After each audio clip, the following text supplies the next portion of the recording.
Right, get yourself comfortable. And remember, try and have a little bit of weight in your feet, but don't sacrifice your back in order to do that. It's quite strong on the back when you're upright. So, bear in mind that if you need to rest, most chairs slope backwards. So if you sit backwards still upright, you'll get a little bit of support for your lower back, but you'll still have the advantage of being able to work with that alignment in the upper part of your back. And just rubbing your hands together. And then tapping over your face.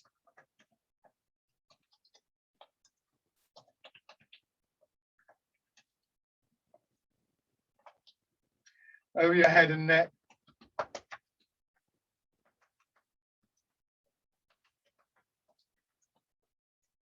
Down to one shoulder and your arm.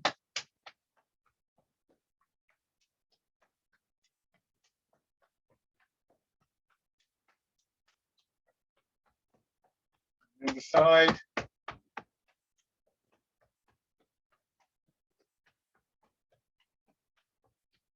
Upper part of your chest.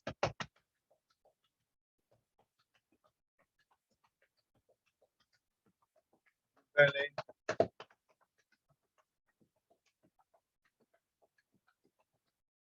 And finally, your legs.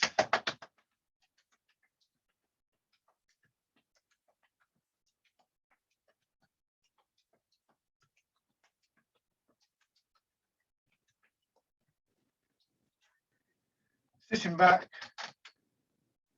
looking for that feeling of just being able to let yourself go into the chair, sink into the chair. And here you will feel some support for your back. And that's why things like your breathing might be useful focal points, because when we try and do this deeper breath into the belly, it's not just the belly pushing upwards, it's the whole of that part of your body expanding. So there's you can try it, just place your hands on your belly and see if you can feel as you breathe in, try for the deeper breath a few times. There's a sense of pushing backwards as well. And this again invokes the idea of these opposite movements, these movements that are actually going in the opposite direction in one way or another to what appears to be the main movement, which they're always there and they're a key part of what we're doing.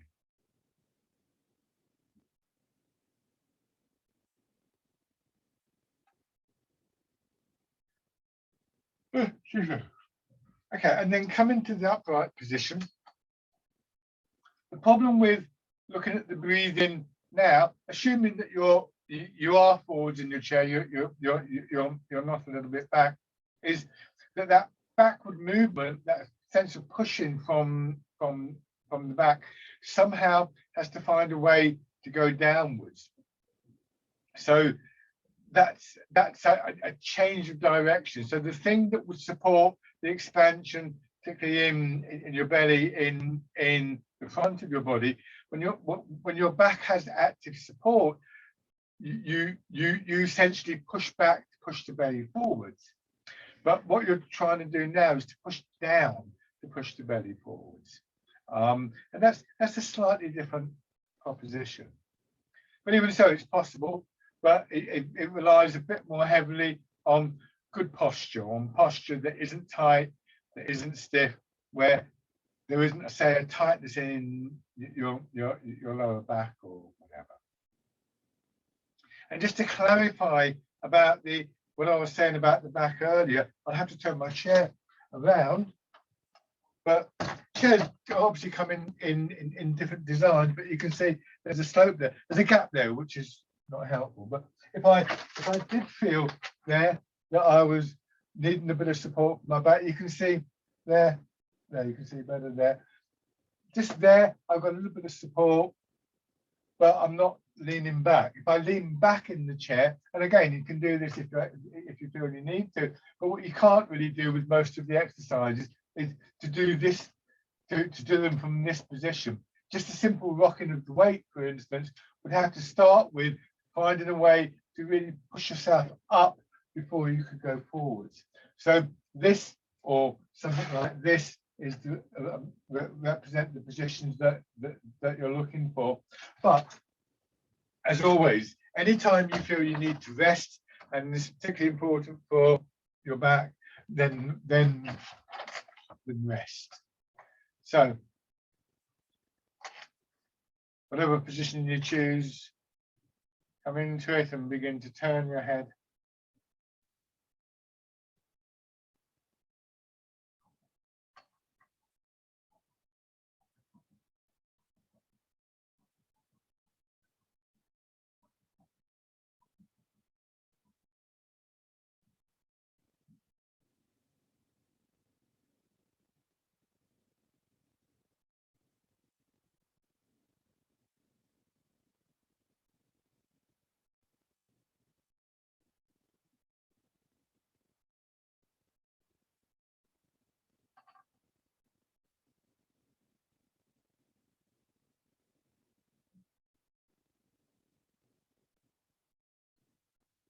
And then hands in front of your shoulders.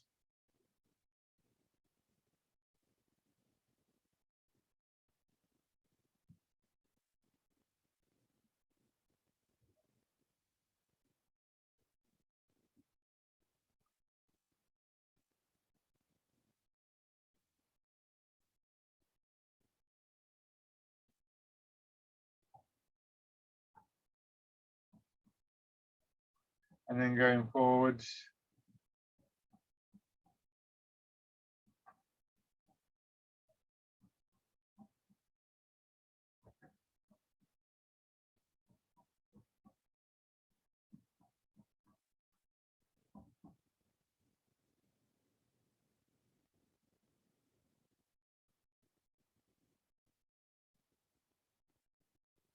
And then hands at your sides.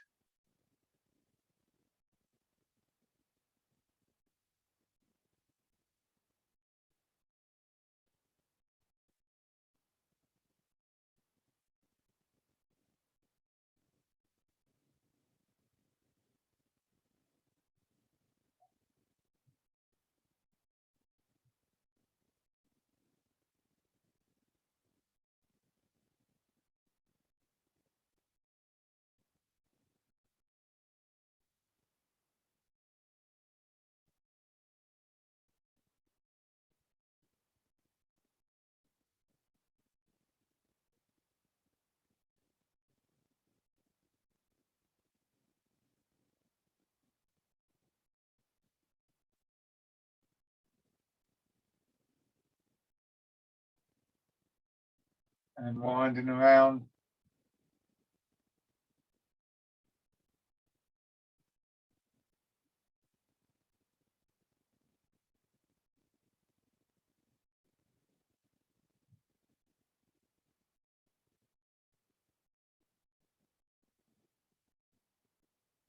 And then back the other way.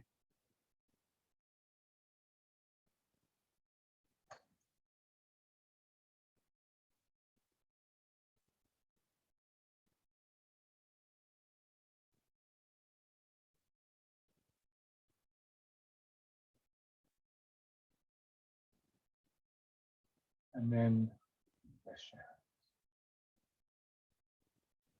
easing forwards. So when you come back up to your original position, try not to go back any further. So again, you've got the same problem. Suddenly you're back. And in the first instance, you've got to find a way to come to the upright position. That is possible, by the way, but it's not necessary to sort of like explore that now. We're just looking for this nice, smooth, fluid movement, forwards and backwards. Weight going down into your feet and back into your hips.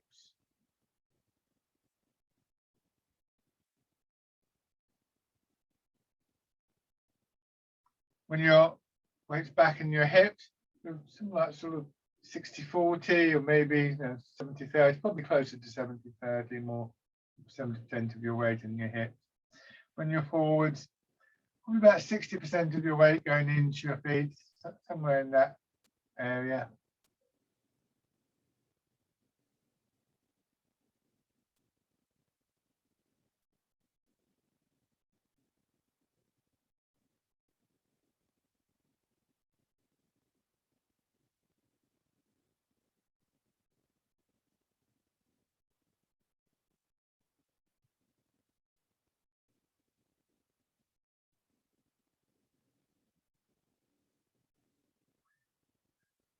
And then take a little turn and move vaguely towards this knee.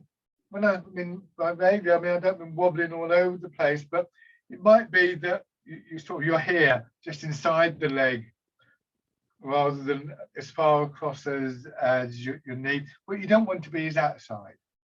So anywhere between straight ahead and the point of your kneecap, anywhere that's comfortable, is the sort of point to aim at as you make this movement over the turn. And then try the other way. You might find that the turn works better. You can go further the turn on one side than another. But the limits to your movement, especially at the moment, before we bring the arms in to the whole process, the limits are set by where your feet and your hips are. And between them, they form a square. And so there's the square. What I don't want to be is have the main bulk of my body outside the line of that square. I can already feel the tightening up on that side because I'm having to pull myself back. Change direction. So this circle ideally will touch each wall of the square, but not overlap it.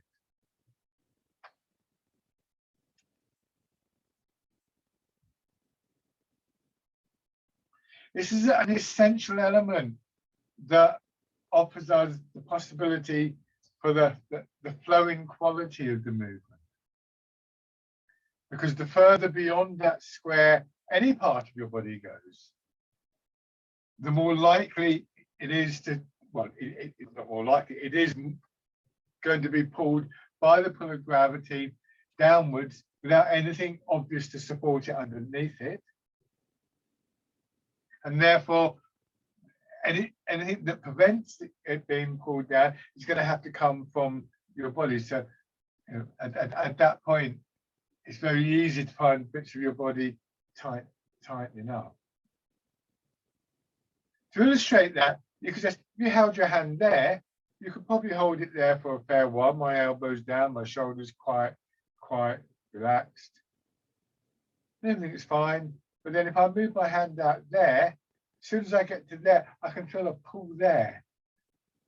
And you know, it's harder to drop the shoulder. If my hand goes, you can see my shoulder. Now I can feel pain developing up and down the arm. Now stepping. I'll come back to that in a moment. Just stepping with one foot, trying to make sure you get your whole foot down.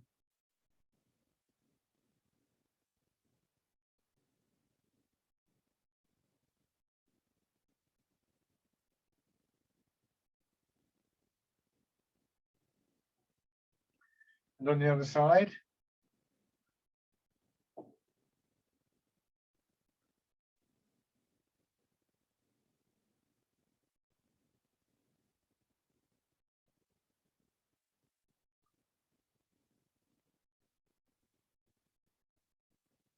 So before we start the actual exercises, let me go back to that point about the arm.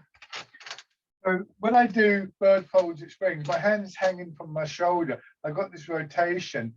My arm remains in the same position below the shoulder. It's the shoulder that moves, and it's my movement of my weight that moves my shoulder, and so on and so forth. But I'm not going there or there.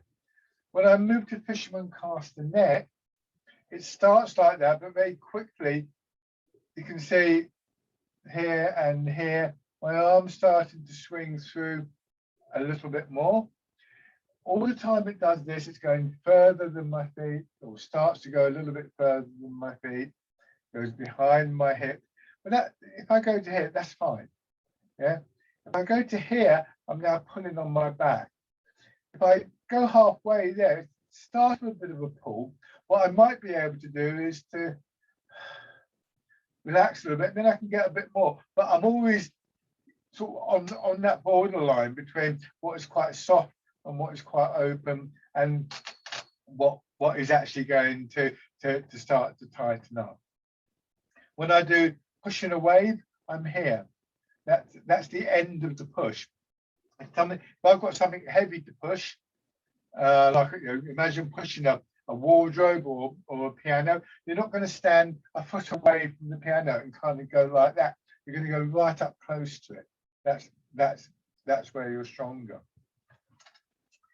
So the same thing can apply there. You can get to there, think, well, I can't go any further.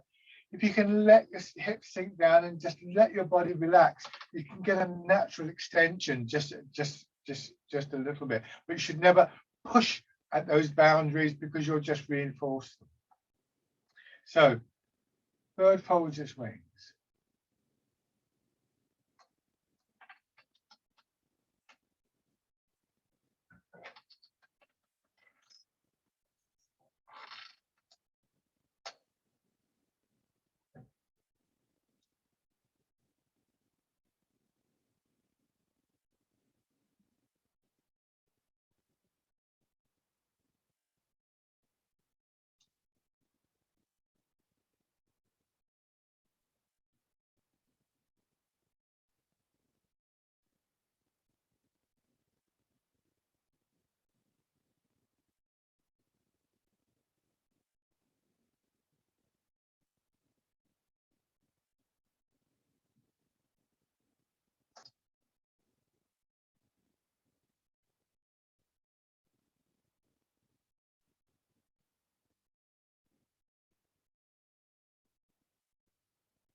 Next time you're forward, we'll change to fisherman castanet.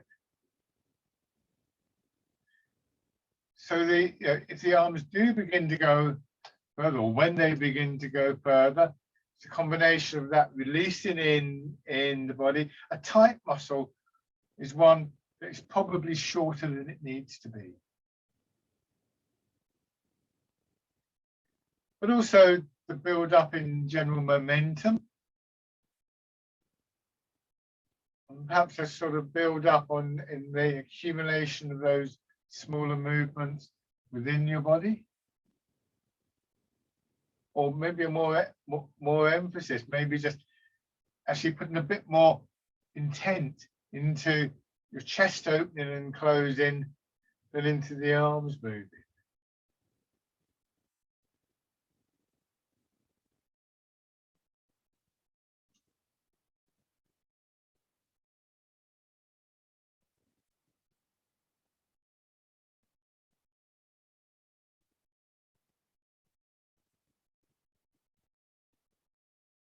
And then coming over, rolling the ball in.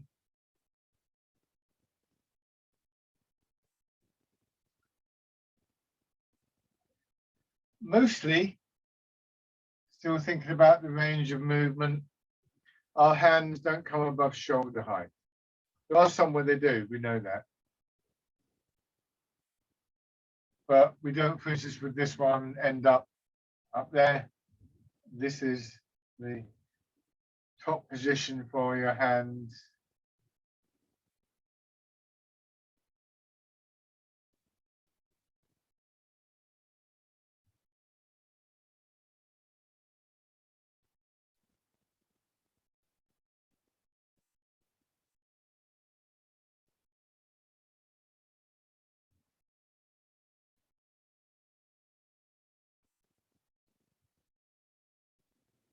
This time, as you come back, drawing out, here the hands go outside of the line of the shoulders a little.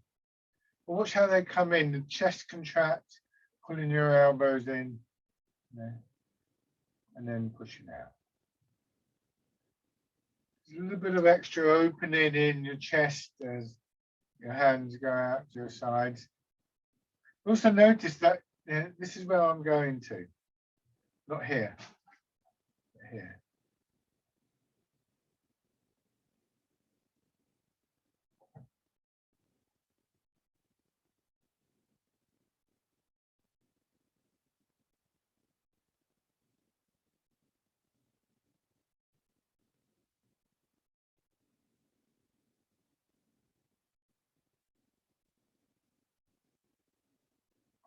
One more time.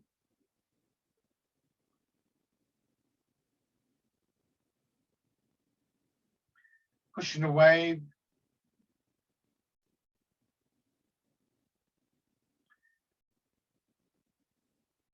In Tai Chi, that thing about how far the arms are moving is directly related to its martial aspect.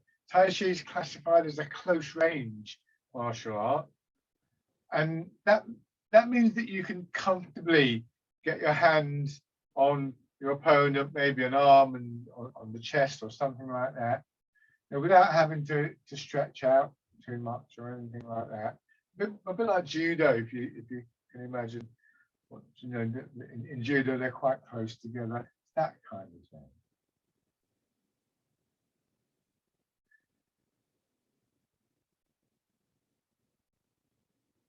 And then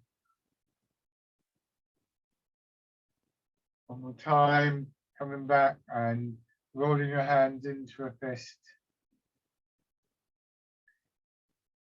So generally speaking, an extension that remains comfortable, that doesn't strain your muscles, or importantly your joints.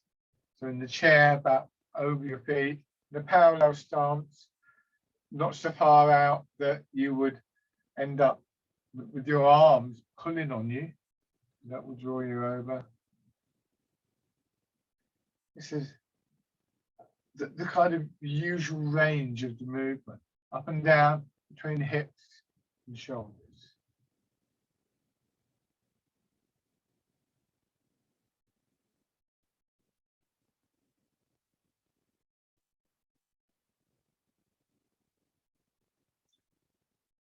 Now go back to pigeon spreads its wings, doing one of each of the previous 3 exercises.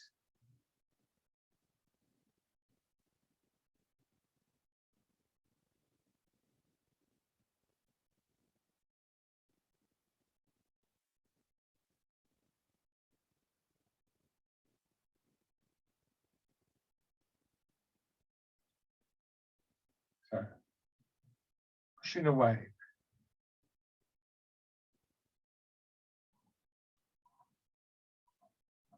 And then punch with both fists.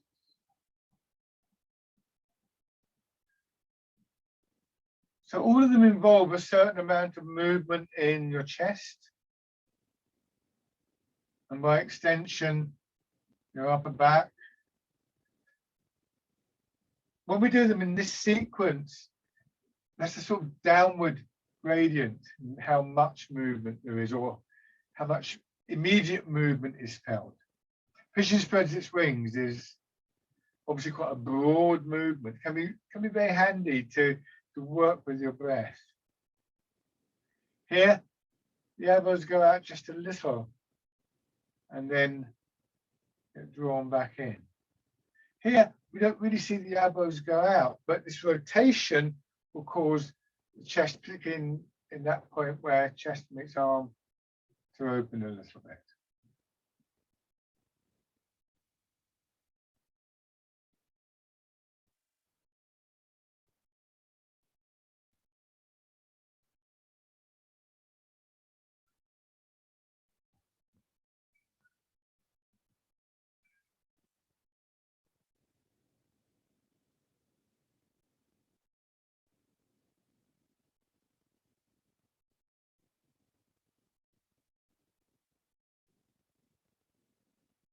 Do one more of these.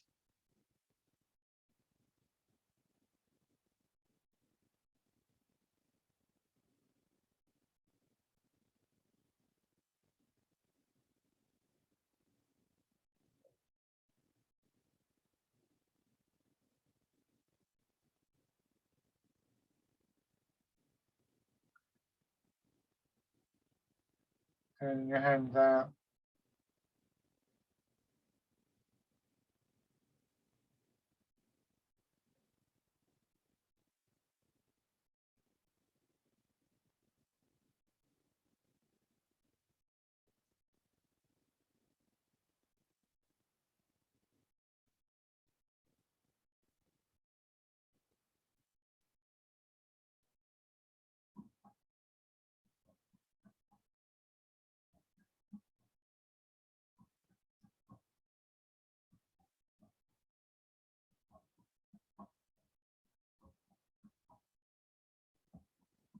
One more time.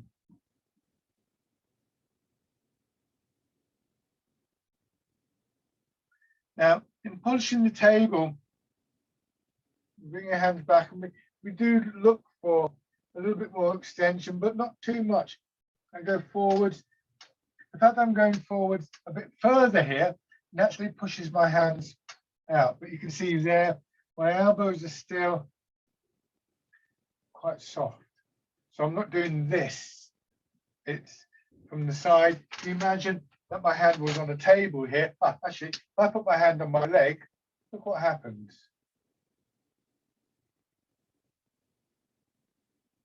And if my leg could somehow extend out there, then if I went further forwards, it would get pushed forward. So you're not straining to extend your arm. Polishing the table.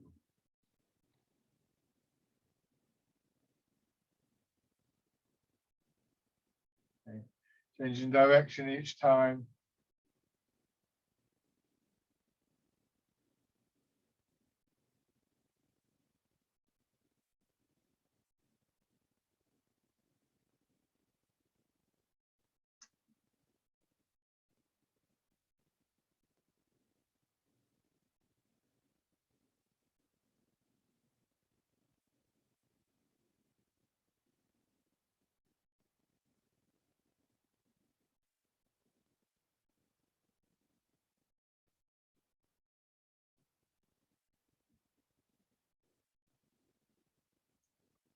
Once more.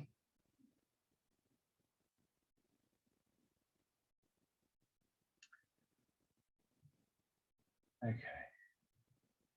Turn your hands palm up, pushing up. So you could begin to think of sort of two distinct zones that your arms will move through. One is defined by this square here, your basic stance, and your shoulders, the width of your shoulders, the height of your shoulders, and indeed the height of your hips, because mostly you don't go, within this exercise, you don't go too far. That way you don't go down below your hips.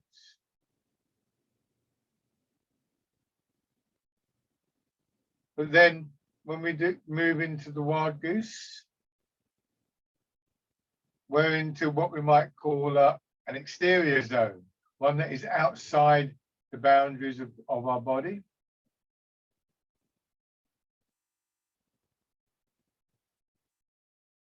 And we can often find very quickly that our arms about here begin to tighten up.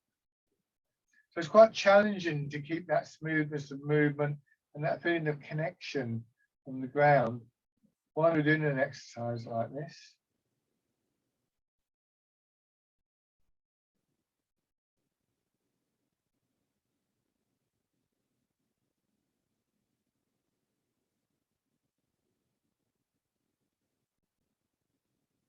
And then changing to part in the clouds.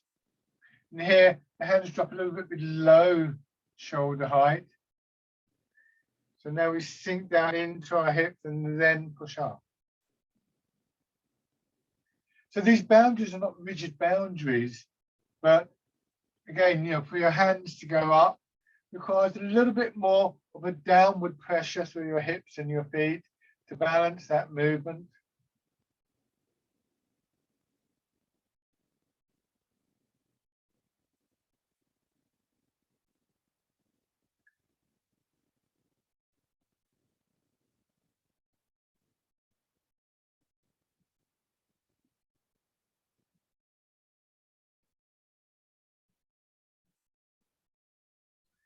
Now, dragon plucks the stars from the sky, going from as far down as your arms will reach comfortably to essentially as far up as they'll reach comfortably. And that means not locking the elbow, so it's not that, it's there. Because remember, at the end of the movement, you want to make this little plucking, spiraling quality. If I'm right up here, that's quite difficult. If I'm down here, I've got quite a lot of movement potentially in my arm.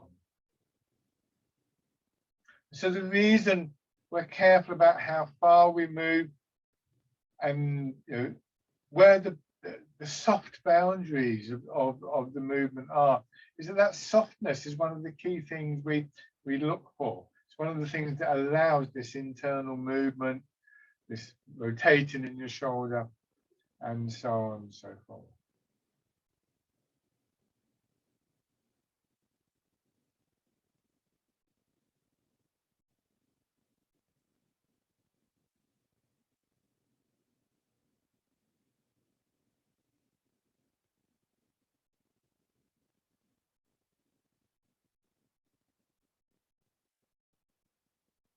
Now we bring our hands back inside the outer edges of the body, but we continue to move up just a little bit. So actually just do this one movement. This bit of the movement we've already done, we can feel the push up from the feet, then you rotate, and then as you push up, feel what's going on in your upper back, the upper part of your chest and your shoulders.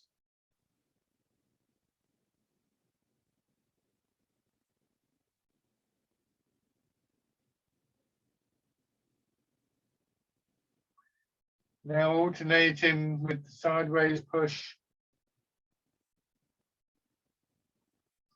And so my arms are a little bit outside the body, but look where the elbows are. They're down. It's not this.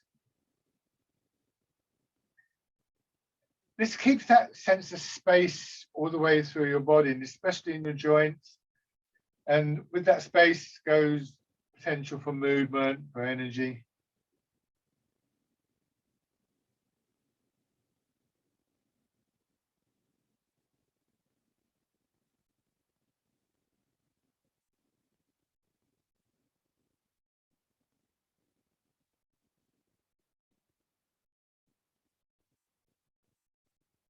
So then, this time, you can factor in the turn.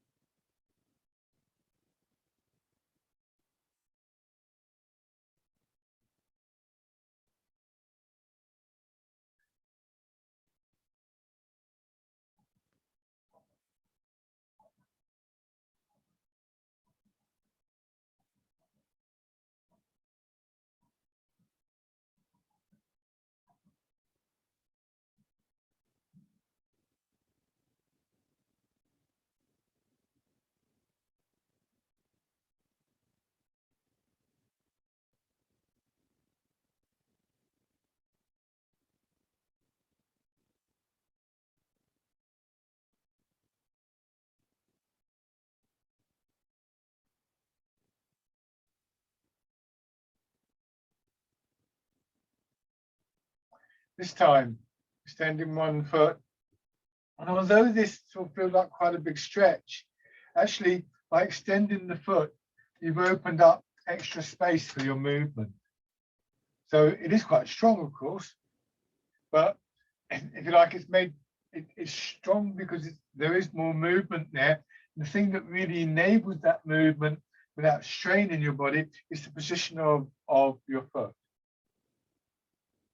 So if I were to say bring that foot in and try the same thing again, I risk falling out the chair.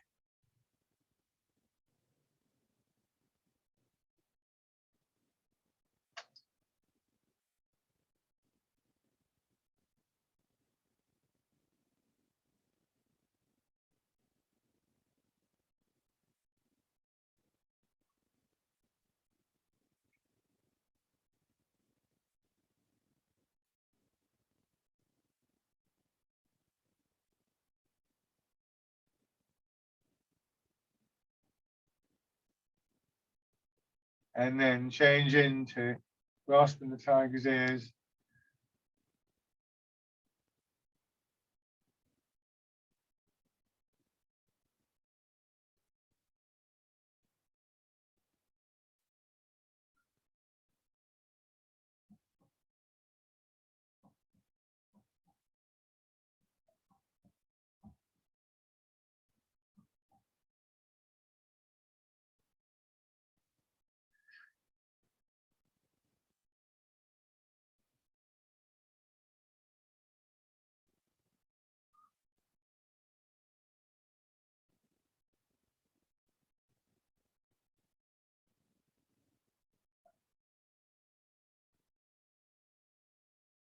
Switch over.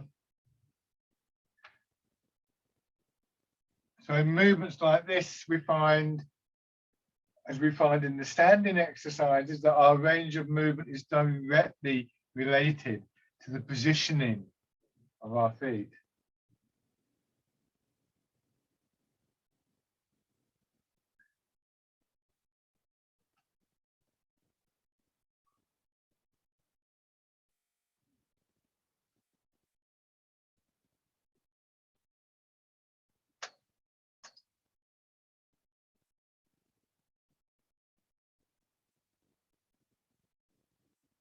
And then grasping the tiger's ears.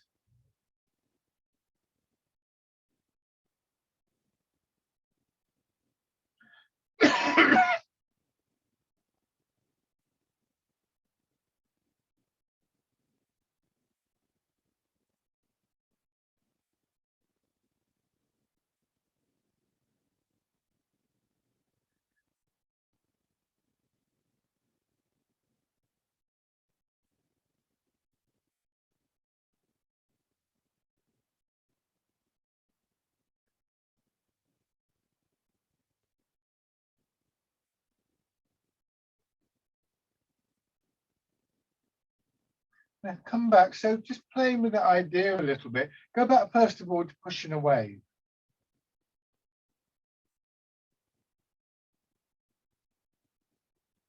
So again, you know, we end up in a position where our hands are roughly above our feet.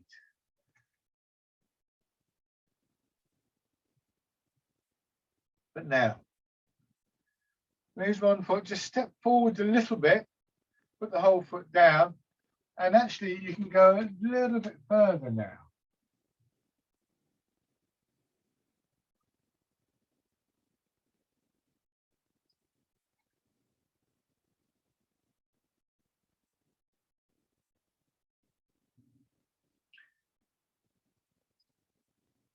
You might find it a little bit harder working your leg.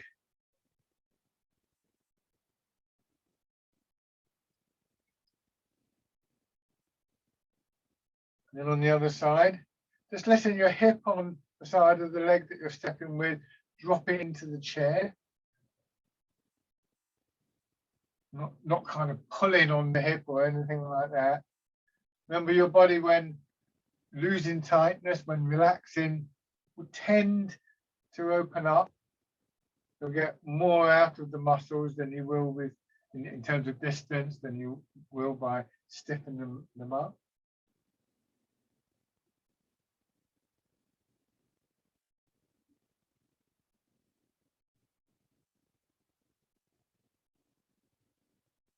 And then just alternating. You can either step straight as I'm doing at the moment, or you could do as we do in Scooping the Sea. You step slightly diagonally. And then what happens is, of course, your push is in a different direction. So the placement of your foot really is vital. So we've got 4 options. We can step out on a diagonal on one side, and we can step out on the diagonal on the other side, or we can, on the first side, step straight ahead,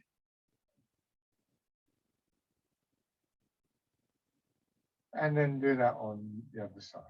Really any combination.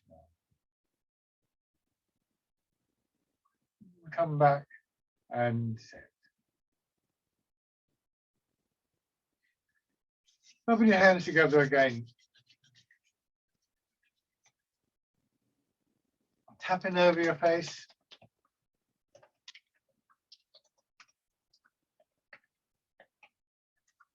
Over your head and neck.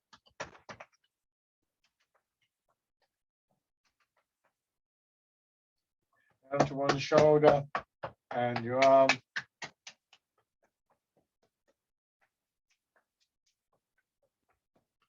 The other side.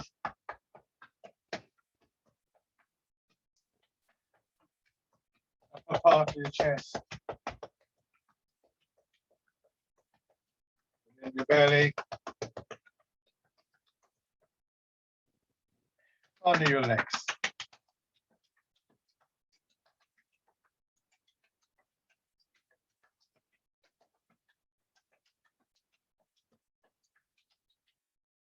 Excellent. Now, standing. So we pay too little attention to our feet as a rule, and so we often stand like this, and you can see, my hips are essentially overhanging my feet, and in the long run, that's going to create a tightness because I'm sort of being pulled around.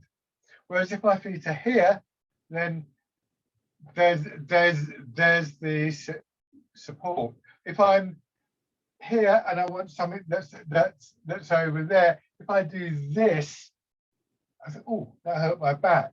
If I do this, I take a little step, it's still hurting my back. I think it's over there, so I go over there and get it. So really, it's like your house.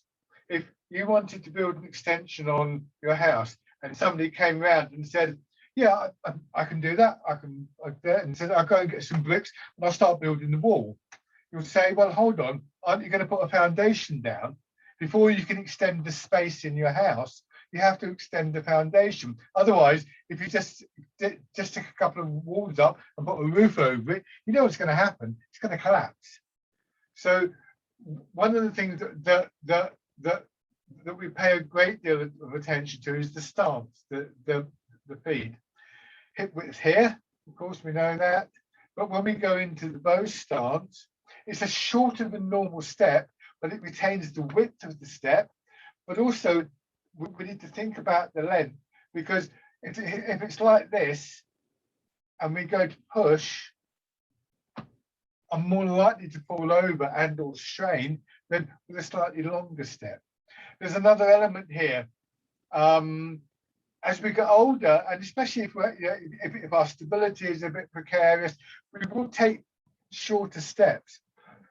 We do take short steps in Tai Chi, but not that short. The problem is, if you only have a step to here, then this will become the limit of your movement, and this will be where the strain is, which means you'll end up here and here. Before you know it, you can hardly walk at all. So it's worth pushing the leg out. There might be a bit of stretching involved, but stretching is something that will build up, and eventually you'll find that it's quite comfortable. You don't need to stretch to do this unless all you can do is this. So between here and here, there might be a period where muscles are stretching, but eventually this will be comfortable for you. So feet parallel to start off with, sinking down and pushing up.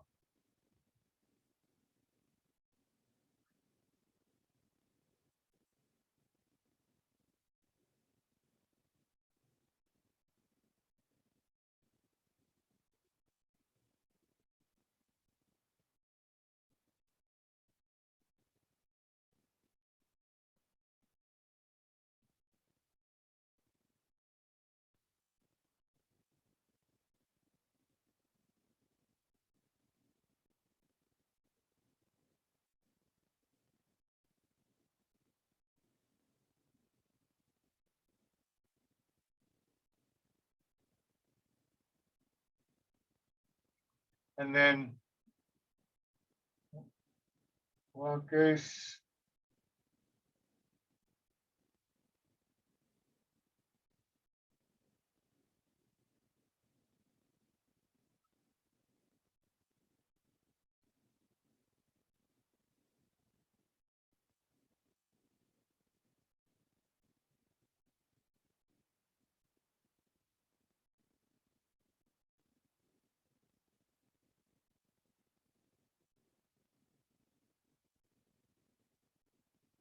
and parting the clouds.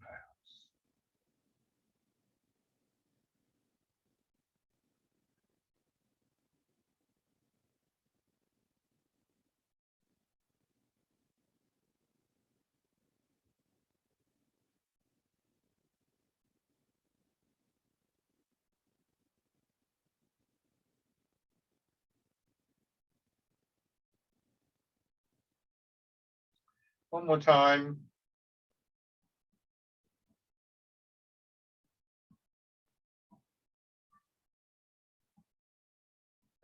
And shake out. So take a step forward. Let me just show you something. So if I get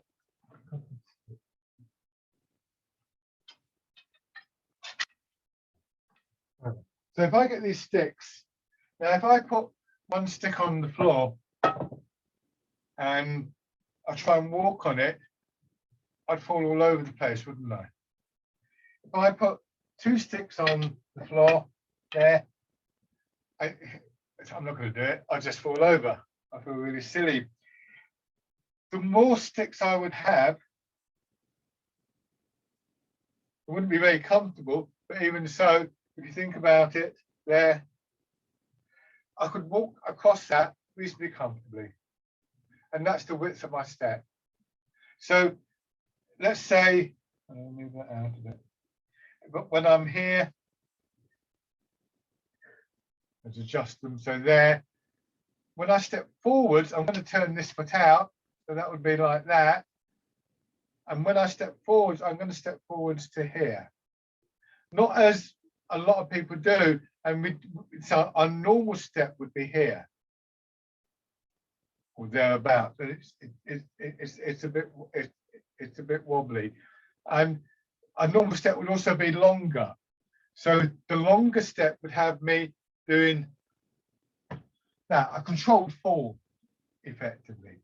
But what we want to do, we want to imagine what we refer to as tram lines here. You can see when I stand in the bow stance, in the Wu Chi stance, there's the line. And so get that one out of the way. When I take a step, I'm stepping on that line still. And about the same in length. So this now becomes more or less a square. Once you've done that a few times, you'll find that there's a few variations, but this is roughly the stance that you're actually looking for. Another thing to think about is that your front heel there is in front of your rear toes, not here. Now, if this makes you feel awkward, that's where you use the support, the chair or the wall. And the more you can allow yourself to sink, the more stable you will feel in this. So find your stance and then just transferring your weight.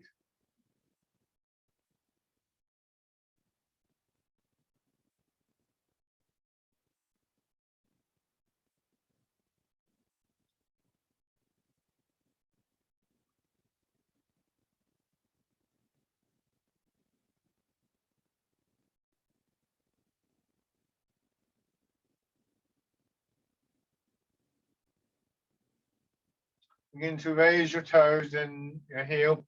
Any changes to your stance have to be made. I'm not suggesting you necessarily go into the exact stance today. Just bear in mind that if you are taking a slightly shorter stance, there's only two ways that can change. It's either going to get longer if you practice sort of pushing the foot out a bit more, or if you don't, it will get shorter. It's not going to stay the same. So we don't want to get to a point where we can barely put one foot in front of another. Stepping in, and again, if having that slightly longer step to start off with makes you feel that little bit awkward, which you can do, then the chair or the wall, the table is a good way of actually giving yourself the opportunity to sort of find a a good stance without having to sort of draw your leg in all the time. And then on the other side, first of all, transferring your weight.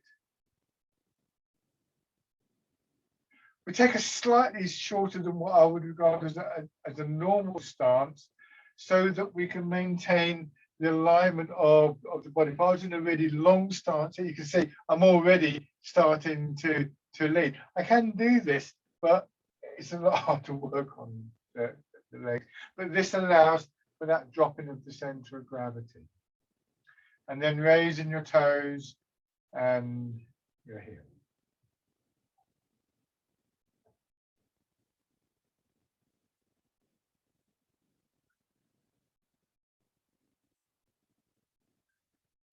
Again, stepping in.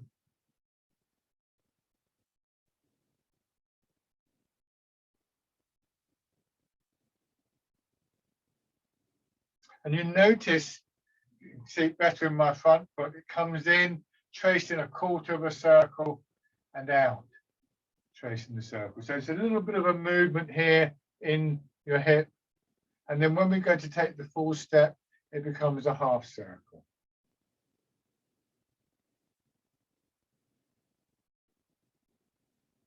I'm exaggerating that a little bit so you can really see clearly what I'm talking about. The foot comes in and out. Same thing going backwards. And it's important that the foot comes in. I don't want to try and go, if I try and go from here to here, that's quite hard work. The leg is quite heavy. Bring it close into your center and then push out from the center. Like you might, you're going to lift a heavy box, you'd have it close to your center.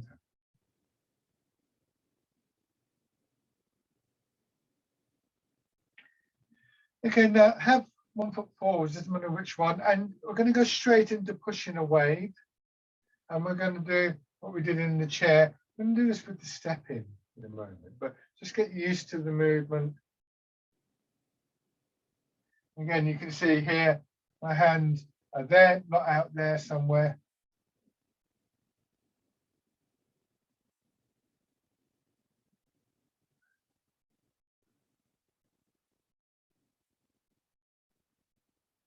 So now sink back, raise your toes, bring the foot in, step. You can again have the foot slightly turned out to ease the weight going down, and then to here.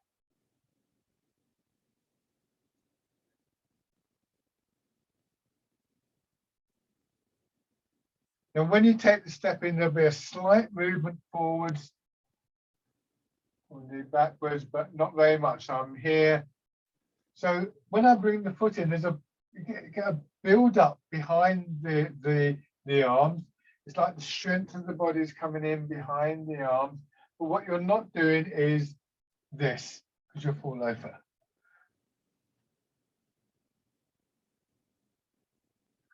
And then have your other foot forwards. Same thing, just do a few, pushing away.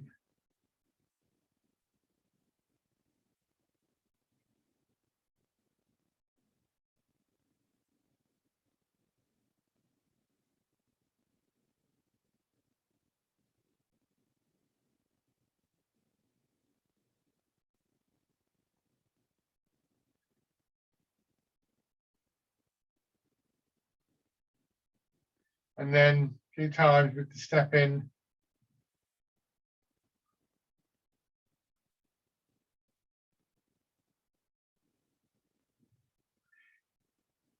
If you feel that when you bring the foot in, the back foot in here, you're kind of wobbly, think about where your arms are, but also check your stance in your upper body, that you're not actually doing this.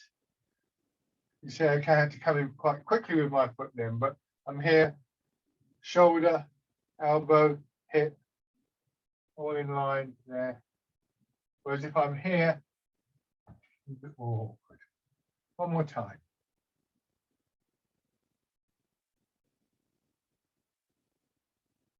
Shake out.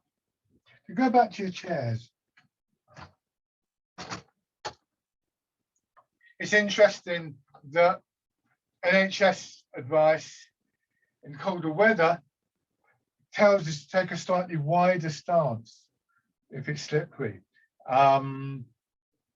If you find yourself, if you're on a boat and it's kind of rocking around, you might well do, or even on a train, or an underground train in London. If you're standing like that, you're subject to everything. But like this, you've actually got a little bit more leeway, shall we say?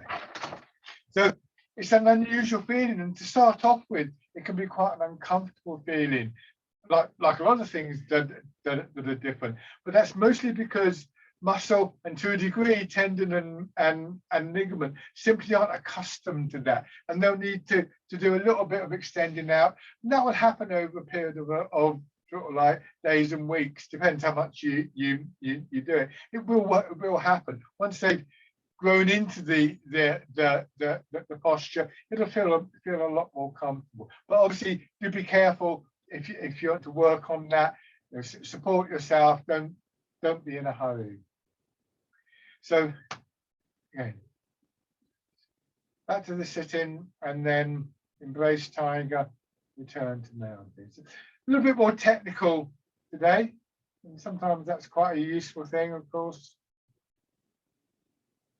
But using embrace tiger, return to mountain, perhaps just to sort of let some of the, oh God, is it here or is it here? Let some of those sort of questions and try to catch up with the technique, just let that go. Whatever you picked up from this, you've already got. Whatever you haven't, it's not worth trying to kind of grasp after. If anything I've said confuses you, or you come back to it and think, I wonder what he meant by that, you can always email me, drop me an email, and I'll try and explain it in the next class you're in, or by email or something like that.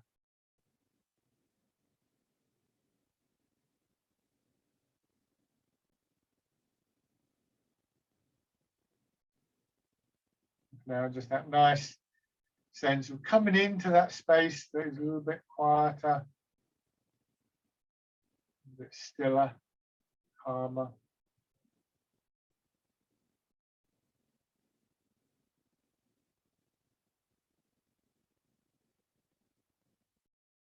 One more time.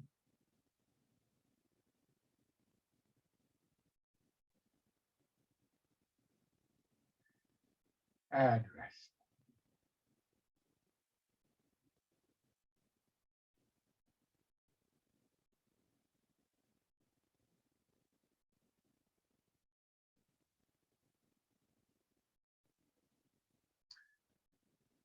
Thank you very much, everybody. That was useful to you. Thank you, Mike.